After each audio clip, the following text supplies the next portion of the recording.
to all of you. I am Tanvir Sir, Physics faculty. Dear student, in our previous lecture, we discussed about quadratic formula by using dimensional analysis. So, प्यारे बच्चों, in our today lecture, we discuss about our new topic Stokes law. बेटे जो Stokes law है, उसको भी हम study करेंगे with the help of dimensional analysis. ठीक है? So, बेटे कंप्लीट फोकस आपको बोर्ड पे रखना है. पहले कंसेप्ट को अच्छे से ऑब्जर्व करना है, उसके बाद आपको उसको कॉपी करना है. ठीक है? तो बेटे हेडिंग बना लीजिए सभी बच्चे. आपका न्यू टॉपिक है स्टोक्स लॉ. ठीक है बेटे, देखो अब बेटे कंसेप्ट को पहले समझना है हमें. ठीक है, हेडिंग बनाने के बाद कंप्लीट फोकस बोर्ड पे कीजिए. कंसेप्ट को समझते हैं कि स्टोक्स ने क्या लॉ दिया हमें. आप ये मान लीजिए कि आपके पास ये कोई एक विस्कस मीडियम है. कैसा मीडियम है? विस्कस मीडियम है और इस पे है भाई रेस्ट पे मान लीजिए. Let us consider a viscous medium at rest. ठीक है बेटे, अब हमने क्या किया, हमने कोई एक स्फेरिकल ऑब्जेक्ट लिया. हम मान लेते हैं कि हमारे पास कोई एक स्फेरिकल बॉडी है.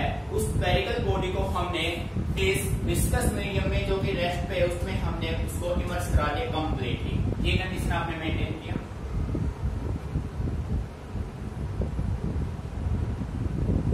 बेटे बात समझ में आ रही है? इस स्फेरिकल बॉडी का कुछ ना कुछ तो रेडियस होगा भाई. स्फेरिकल बॉडी का ये हो गया सेंटर से रेडियस, जिसको आपने नाम दिया स्मॉल आर. बेटे small R is the radius of spherical body. ठीक है, अब इस बॉडी पे आपने बॉडी मूव कर रहा है फॉरवर्ड में. कितने वेलोसिटी से? v पे. अब बेटे जब कोई बॉडी फॉरवर्ड में जाएगा तो उसपे जो अपोजिंग फोर्स लगेगा, तो विस्कोसिटी विस्कस जो फोर्स इस पे एक्ट होगा वो बैकवर्ड डायरेक्शन में होगा. जैसा कि आप विस्कोसिटी की डेफिनेशन में अंडरस्टैंड कर चुके हैं. तो बेटे इसमें जो विस्कस ड्रैग या विस्कस फोर्स लगेगा वो इस पे बैकवर्ड डायरेक्शन में लगेगा. दोनों के सेंस क्या होंगे? एक दूसरे के अपोजिट होंगे. बेटे बात समझ में आ रही है? तो सिंपल वे में मैं ये कह सकता हूँ, स्टोक्स ने ये कहा जब आप किसी भी स्फेरिकल बॉडी को विस्कस मीडियम जो कि रेस्ट पे है में इमर्स कराएंगे तो उसका फोर्स कुछ इस वे में होगा. तो डेफिनेशन यहां से हम क्रिएट करते हैं. If a spherical body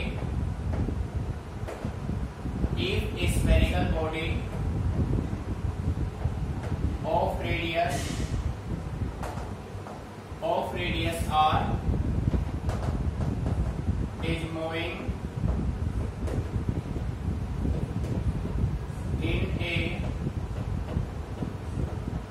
in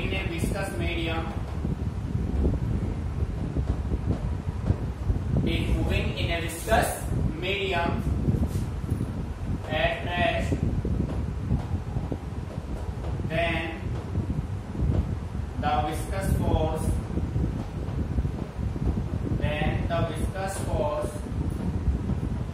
acting on it is such that. बेटे ध्यान से सुनो. स्टोक्स ये कहता है यदि आपके पास कोई स्फेरिकल बॉडी है जिसका रेडियस r है, उसको आपने मूव किया एक विस्कस मीडियम में जो कि रेस्ट पे है, then the viscous force acting on it is such that. बेटे कंसेप्ट को समझिए. ये अपने पास एक विस्कस मीडियम है. इस विस्कस मीडियम में आपने एक स्फेरिकल बॉडी को इमर्स किया. बॉडी अपना मूव करेगा फॉरवर्ड में तो विस्कस ड्रैग लगेगा बैकवर्ड में. मीनिंग समझ में आ रहा है? क्योंकि बोथ आर अपोजिंग नेचर. ठीक है, तो बेटे विस्कस जो फोर्स आपका होगा वो किसके इक्वल होगा? 6 पाई बीटा r v. स्टोक्स ये कहता है यदि आप किसी स्फेरिकल बॉडी को एक विस्कस मीडियम जो कि रेस्ट में है मूव कराएंगे तो उसपे जो विस्कस फोर्स लगेगा उसकी वैल्यू ये होगी F = 6 पाई बीटा r v. बेटे मेरी समझ में आ रहा है? यहां पे आप कह सकते हैं वेहर F विस्कस फोर्स. बेटे F यहाँ पे क्या है? विस्कस फोर्स है. ईटा viscosity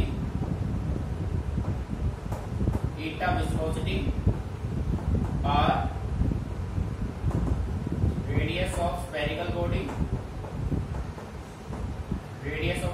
body and v velocity of body. बेटे v यहाँ पे है वेलोसिटी ऑफ बॉडी. मीनिंग आ रहा है समझ में? ठीक है, अब हमें इसको प्रूव करना है डायमेंशनली. ठीक है, डायमेंशनली हमें प्रूव करना है कि जो विस्कस फोर्स एक्ट करेगा वो किसके इक्वल होना चाहिए बेटे 6 पाई बीटा आरवी के इक्वल होना चाहिए। नेक्स्ट समझ में आ रहा है बेटे? कंप्लीट फोकस बोर्ड पे कीजिए। अब हम इसको करते हैं प्रूव, इसका डेरिवेशन करते हैं, ठीक है? डेरिवेशन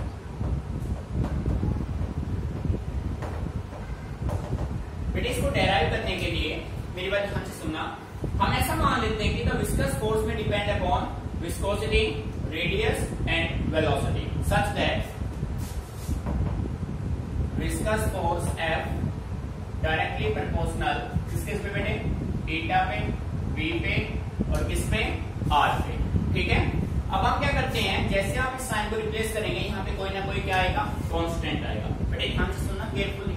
तो यहाँ पे आपने इसको राइट किया F is equal to constant आपने लिया K थीटा R V, ठीक है?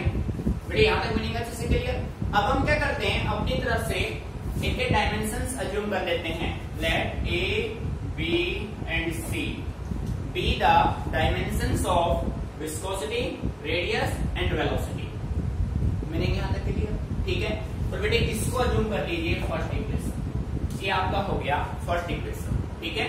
अब हमें करना क्या है, अब हम बोथ साइड लेफ्ट और राइट में डायमेंशंस पुट कर लेते हैं। Writing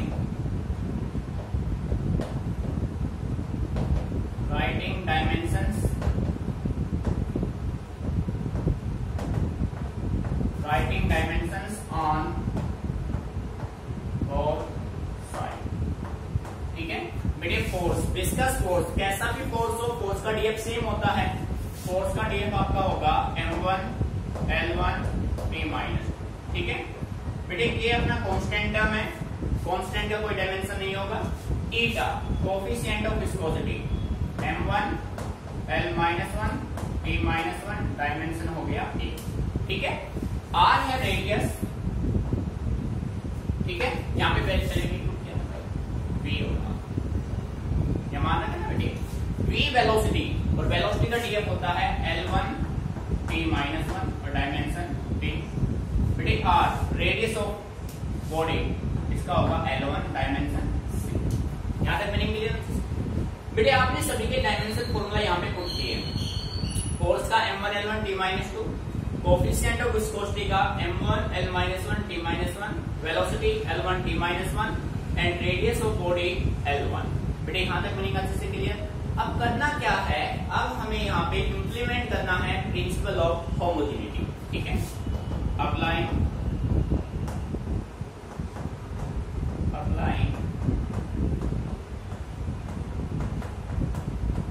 principle of homogeneity. बेटे प्रिंसिपल ऑफ होमोजेनिटी क्या कहता है कि आप M, L और T तीनों के डायमेंशन को कलेक्ट कर लीजिए। इस वे में M1 L1 T minus 2 is equal to K। सबसे पहले बेटे पिक कीजिए M को। फर्स्ट में M है, डायमेंशन 1 को मल्टीप्लाई किया A से, M का पावर हो गया A। B में नहीं है, C में नहीं है, M का डायमेंशन ओनली क्या रहा? A रहा। पिक कीजिए L, फर्स्ट में है माइनस A, सेकंड में है प्लस B, थर्ड में है प्लस C। देखो बेटे L माइनस का 1 है, माइनस 1 को A से मल्टीप्लाई करेंगे माइनस का A, प्लस का 1 है, B से मल्टीप्लाई किया प्लस का B, प्लस का C। Meaning clear? Now we put T, minus का A माइनस का B। बेटे मीनिंग अच्छे से क्लियर? ठीक है? अब आप देखो M को M से इक्वेट कीजिए, L को L से इक्वेट कीजिए, T को T से इक्वेट कीजिए। Meaning clear? On equating the dimensions of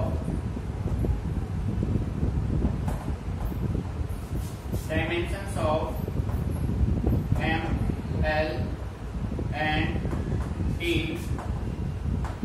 we get, देखो बेटे जब आप M को M से इक्वेट करेंगे तो A की वैल्यू आपको मिलेगी 1, जब आप L को L से इक्वेट करेंगे माइनस से प्लस B प्लस C की वैल्यू होगी 1, जब आप T को T से इक्वेट करेंगे माइनस से माइनस B होगा -2। बेटे मीनिंग आ रहा है समझ? ठीक है? देखो भाई जब आपने M को M से इक्वेट किया तो बेटे A की वैल्यू मिली आपको 1, L means -A plus D plus C is equal to 1। Similar way में बेटे minus A minus B is equal to minus. मैंने यहां तक अच्छे से क्लियर, आपने डायमेंशन इक्वेट कर ली। अब देखो बेटे ए की वैल्यू नॉन हो गया, ए की वैल्यू अपने पास नॉन है, ठीक है। अब आप ऐसा कीजिए, ए आपके पास नॉन है, यहां से देखो बेटे ध्यान दीजिए, ये माइनस कॉमन आके सारे क्या हो गए, प्लस हो गए ना प्लस। अब ए की वैल्यू आप यहां पे ले आओ, यहां पे आप रख दो पर ए इज इक्वल टू 1। ए की वैल्यू 1 यहां से आपने लिया, ठीक है। ए की वैल्यू जब आप 1 पुट करेंगे तो बेटे 1 प्लस बी अपना होगा 2 और बी की वैल्यू अपने पास क्या हो जाएगी बेटे 1, ठीक है।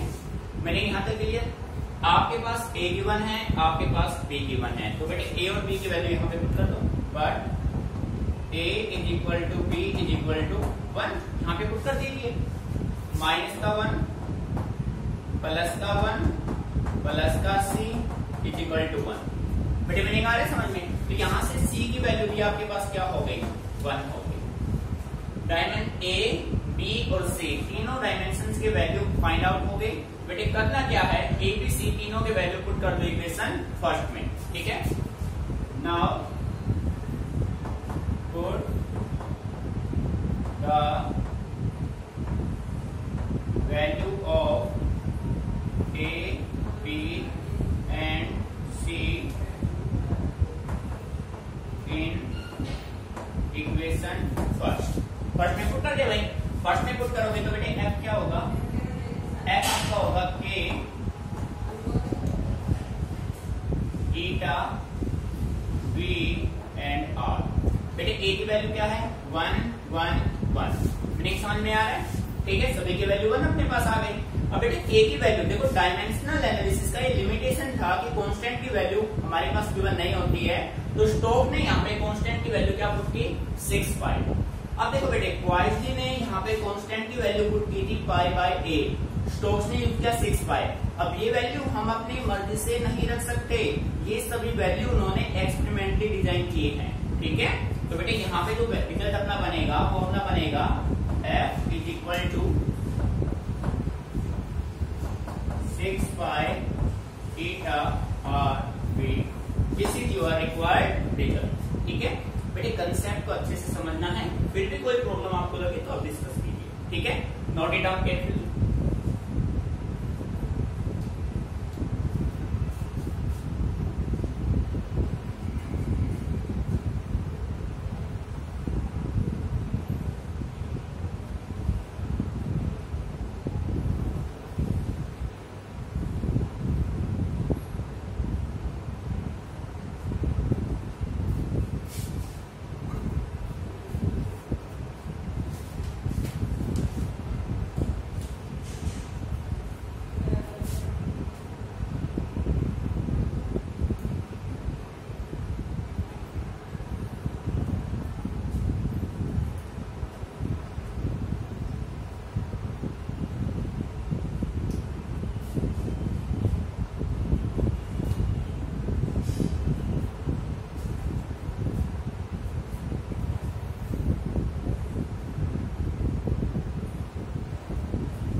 आपको लर्न होने चाहिए, ठीक है, प्रैक्टिकली क्लियर। तो बेटे अब हम चलते हैं अपने नेक्स्ट टॉपिक पे।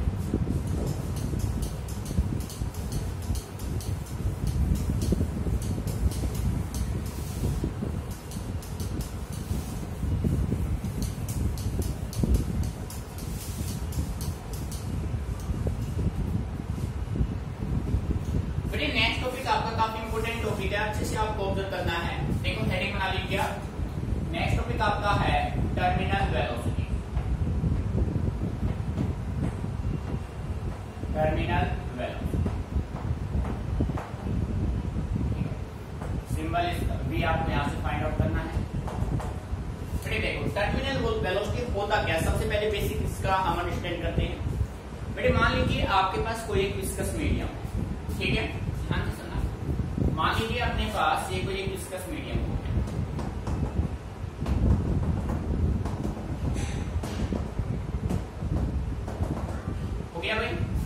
ये अपने पास कोई एक विस्कस मीडियम हो गया और आपने क्या किया, आपने एक स्फेरिकल बॉडी लिया, उस स्फेरिकल बॉडी को इस विस्कस मीडियम में कंप्लीटली आपने इमर्स करा दिया। अब ये कितना फोर्स एक्सर्ट करेगा, विस्कस फोर्स क्या होगा वो हम ऑलरेडी फाइंड आउट कर चुके हैं with the help of Stokes law. ठीक है, अब बेटे आपने कंडीशन ये मेंटेन किया,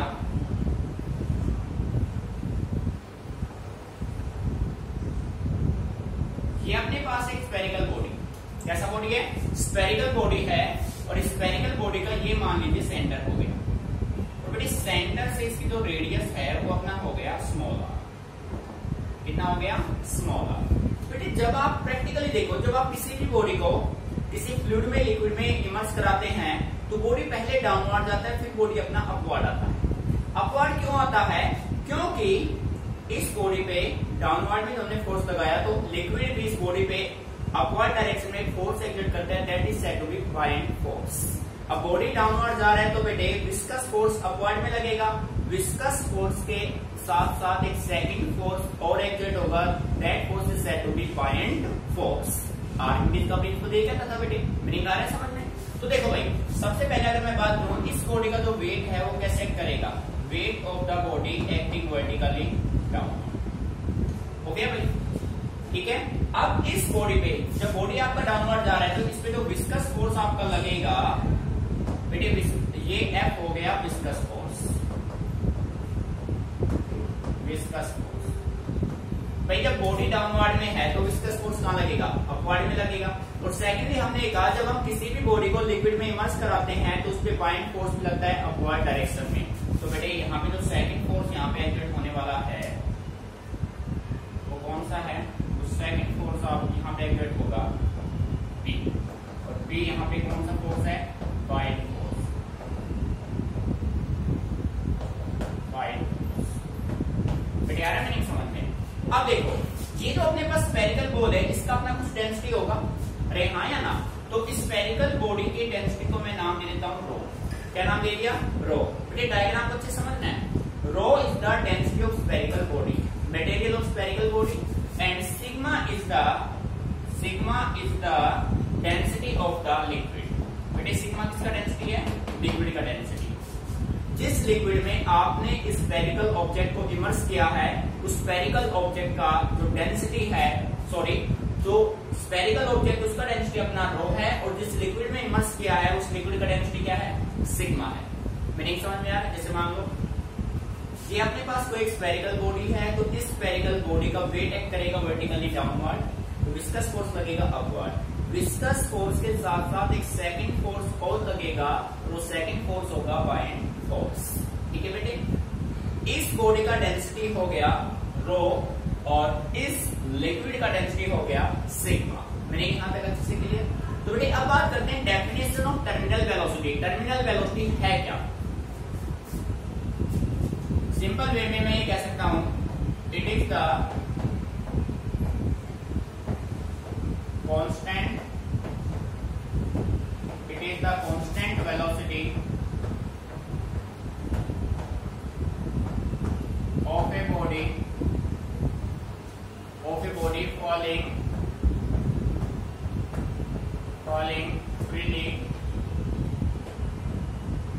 freely in a viscous medium। समझ में, जब आप किसी भी बॉडी को कांस्टेंट वेलोसिटी से किसी विस्कस मीडियम में फॉल करेंगे तो उसका जो वेलोसिटी होगा that is said to be terminal velocity. Meaning समझ में आ रहा है। Terminal velocity is the constant velocity of a body falling freely in a viscous medium. ठीक है, अब देखो बेटे हम अज्यूम कर लेते हैं, let us consider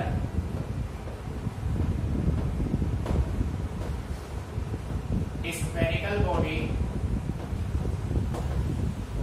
let us consider a spherical body of radius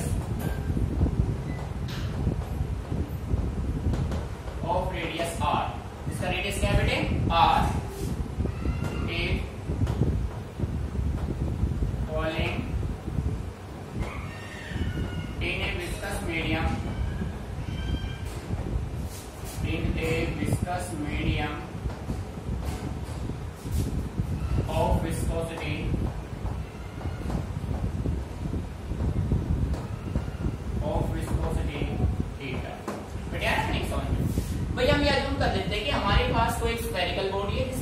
are है उसको आपने विस्कस मीडियम में फोल्ड किया, फ्रीली आपने फोल्ड किया, जिसका कोफिशिएंट ऑफ विस्कोसिटी क्या है, ईटा है। ठीक है बेटे, इसके अलावा रो क्या है, density of spherical body.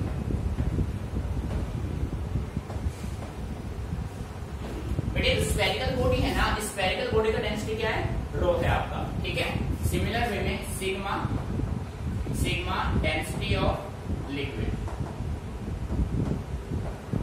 Density of liquid. ठीक है भाई, मीनिंग यहां तक क्लियर। अब आप देखो, the weight of the body acting vertically downward and the viscous force and bind force on the body acting vertically upward.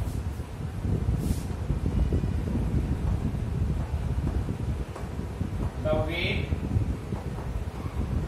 mg of the body acting vertically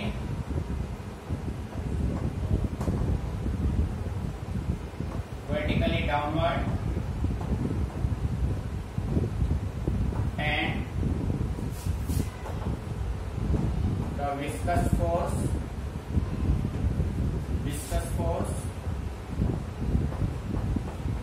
F and buoyant force D acting upward। बेटे मैंने यहाँ तक समझ में आ रहा है? आप बस डायग्राम को अच्छे समझ लेंगे ना, इस ज्योमेट्री को अच्छे से अगर आपने अंडरस्टैंड कर लिया तो बेटे क्वेश्चन में कुछ भी नहीं बचेगा, प्रूफ अपने आप आ जाएगा। समझ रहे हैं ना? तो मेन होता है आपका ज्योमेट्री को अच्छे से आप क्लियर कर लीजिए। जो भी डाटा हम यहाँ पे बना रहे हैं सभी ज्योमेट्री के बेस पे हम बना रहे हैं। मीनिंग आ रहा है समझ में? ठीक है, अब देखो बेटे, अब देखो वेलोसिटी कौन सा है, हम ये कह रहे हैं जब स्फेरिकल बॉडी इसमें इमर्स होगा तो कौन सा वेलोसिटी वर्क करेगा, that velocity set to be terminal velocity. अब देखो बेटे, यहाँ पे एक डेंसिटी अपने पास सिग्मा है, एक डेंसिटी अपने पास रो है, दोनों डेंसिटी डिफरेंट है, हमने यहाँ पे इंडिकेट किया है। ठीक है, तो यहाँ पे मैं कह सकता हूं बेटे डेंसिटी होता है मास बाय वॉल्यूम। बेटे डेंसिटी किसके इक्वल होता है, density is equal to mass by volume. तो बेटे यहाँ पे मैं सिंपल वे में कह सकता हूं rho is equal to m upon 4/3 by r cube. Meaning आ रहा है समझ में? रो क्या होगा, m upon 4/3 by r cube हो जाएगा। ठीक है, और बेटे सेकेंडली अगर हम बात करना चाहें, सेकेंडली सिमिलर वे में जो सिग्मा होगा वो भी अपना क्या होगा, 4/3 m upon 4/3 by r cube होगा। ठीक है, ये दोनों कंडीशंस आपको अच्छे से अंडरस्टैंड यहाँ पे करने हैं। ठीक है, अब देखो वेलोसिटी कौन सा है, टर्मिनल। बेटे टर्मिनल वेलोसिटी होगा, फ्री फॉल होगा तो no net force is acting on the body. इस बॉडी पे कोई नेट फोर्स एक्ट आपने नहीं किया है। मैंने यहां तक समझ में आ रहा है? ठीक है, when the velocity is terminal,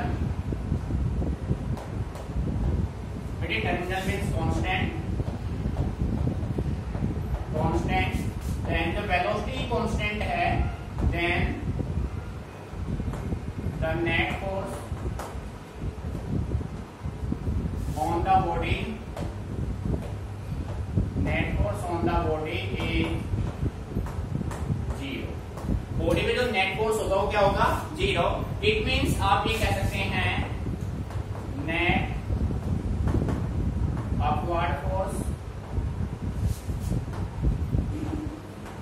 is equal to net downward force. क्या है नेक्स्ट वन में भाई, जो अपना स्फेरिकल बॉडी है जिस वेलोसिटी से विस्कस मीडियम में आ रहा है, फ्री फॉल हो रहा है, तो टर्मिनल वेलोसिटी है। और बेटे जब बॉडी कांस्टेंट वेलोसिटी से आ रहा है तो उस बॉडी पे कोई भी फोर्स एक्सर्ट नहीं होगा। नेट फोर्स क्या होगा, नेट फोर्स 0 होगा। So we can say write here net upward force is equal to net downward force. Upward force कौन से हैं? B and F, B plus W, D plus F is equal to W. ठीक है, अब बेटे ध्यान से सुनना, बी होता है mg, वेट होता है mg, प्लस एफ भी क्या, एक्स एफ आपका होता है 6 बाई ईटा आर बी, और ये अपना क्या होता है mg। अब mg से mg आप कैंसिल मत करना, क्यों नहीं कर सकते बेटे, इस पॉइंट पे ध्यान देना, mg से mg कैंसिल आउट नहीं होंगे। क्यों नहीं होंगे? क्योंकि दोनों के डेंसिटी क्या है, डिफरेंट है। डेंसिटी गिवन है तो मास निकल जाएगा भाई। ठीक है, तो इसका मास, बाइंड फोर्स का मास, बाइंड फोर्स कौन एक्सर्ट करेगा भाई? बाइंड फोर्स एक्सर्ट करेगा लिक्विड, लिक्विड का डेंसिटी कितना है? सिग्मा है। तो बेटे मास होगा डेंसिटी इनटू वॉल्यूम, तो इसको राइट करेंगे 4/3 बाय आर क्यूब सिग्मा जी। बेटे ध्यान देना, मेन पॉइंट है आपका, mg से mg आप कैंसिल आउट नहीं कर सकते हो। ठीक है, अब देखो क्या इस पैसे काउंट कर लेते हैं, इसको स्मॉल एम से, इसको कैपिटल एम से, ताकि आपको समझने में कोई प्रॉब्लम ना हो। ठीक है, ये अब आपको कोई प्रॉब्लम नहीं होगी समझ। मैंने यहां तक लिया plus 6 pi eta R B is equal to mg। बेटे यहाँ पे जो m होगा वो क्या होगा? 4/3 बाय आर क्यूब और रो।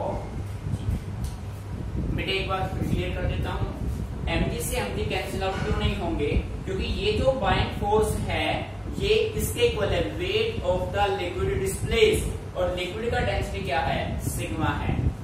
ये जो वेट है ये वेट स्फेरिकल बॉडी का है, और स्फेरिकल बॉडी का जो डेंसिटी है वो क्या है? रो है। तो ये दोनों कैंसिल आउट नहीं होंगे किसी भी हालत में। मैंने यहाँ तक समझ में आ रहा है। अब बेटे जो कॉमन आ रहा है उसको आप कॉमन ले लीजिए। ठीक है, अब सारे में से देखो, पाई से पाई क्या हो गया? कैंसिल आउट हो गया। कंप्लीट में से हो गया भाई।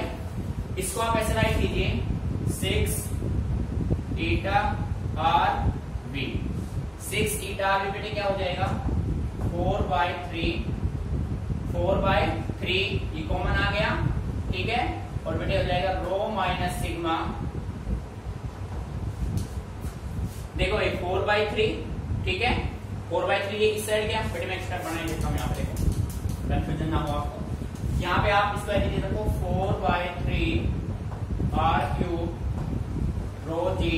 ठीक है, जिसको इस साइड लेके जाओ माइनस 4/3 आर क्यूब सिग्मा जी। बेटे मीनिंग यहाँ तक अच्छे से क्लियर। अब इन दोनों में से कुछ कॉमन ले लीजिए आप। 6 ईटा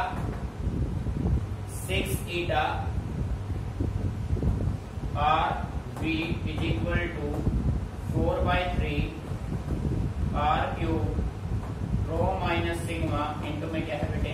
जी। ठीक है, अब आप देखो एक आर से एक आर कैंसिल हो गया, 6 से हुआ 3, 4 हुआ 2, तो बेटे यहां से भी अपना हो जाएगा 2/9 eta rho minus sigma into में होगा बेटे जी, और क्या होगा? R square. ठीक है भाई, देखो बेटे कंडीशन क्या बना? 3 से आपने कैंसिल आउट किया, v अपना हो जाएगा 2r square by 9 eta rho minus sigma into में क्या होगा? जी। बेटे this is your required result. ठीक है, नोट इट डाउन केयरफुली। बेटे यहाँ पे कैलकुलेशन में अच्छे से आपको फोकस करना है, अच्छे से। ठीक है, नोट कीजिए।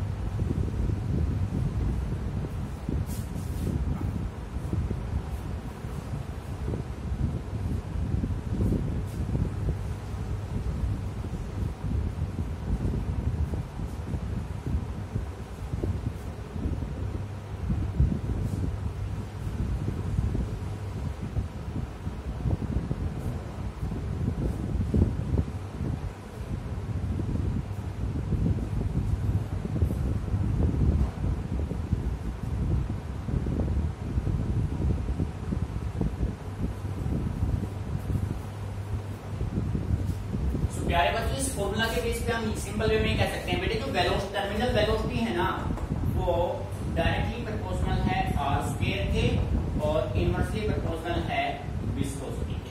ठीक है, यदि आप स्फेरिकल बॉडी के रेडियस को इंक्रीज करेंगे तो टर्मिनल वेलोसिटी भी इंक्रीज होगा।